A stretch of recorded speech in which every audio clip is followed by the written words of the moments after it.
Assalamualaikum warahmatullahi wabarakatuh. Perkenalkan saya di sini ingin memenuhi tugas mata kuliah pengantar manajemen dan bisnis dengan membahas dan menjelaskan tentang pengantar manajemen atau konsep dasar manajemen.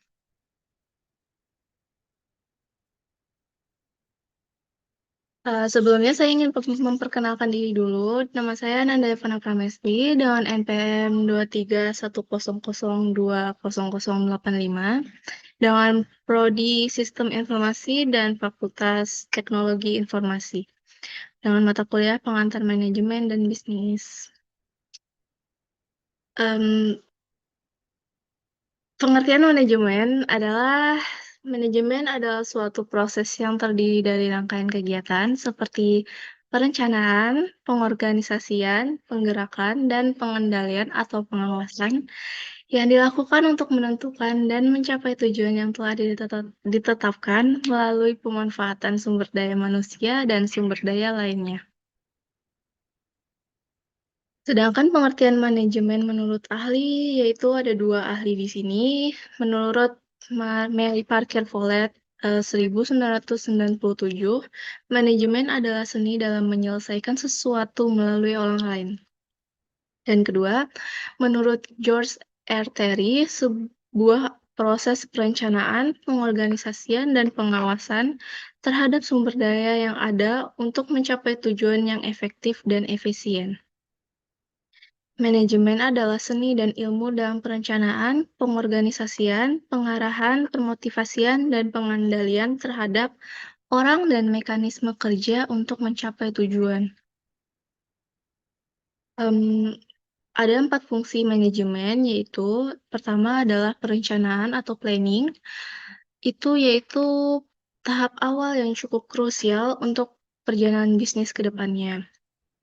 Dan kedua, pengorganisasian atau organizing, yaitu membentuk tim atau organisasi yang tepat untuk melaksanakan rencana yang telah dirumuskan. Dan yang ketiga adalah pengarahan atau leading untuk mengomunikasikan visi dari perusahaan. Visi di sini dapat diartikan sebagai pandangan yang jauh tentang akan menjadi seperti apa perusahaan di masa depan nanti.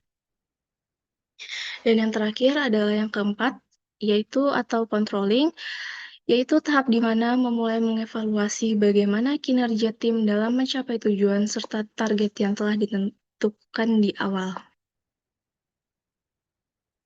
Kembangan teori manajemen secara umum sudah dibagi menjadi 4, yaitu konsep manajemen yang ilmiah adalah yang pertama, 1970 sampai 1930.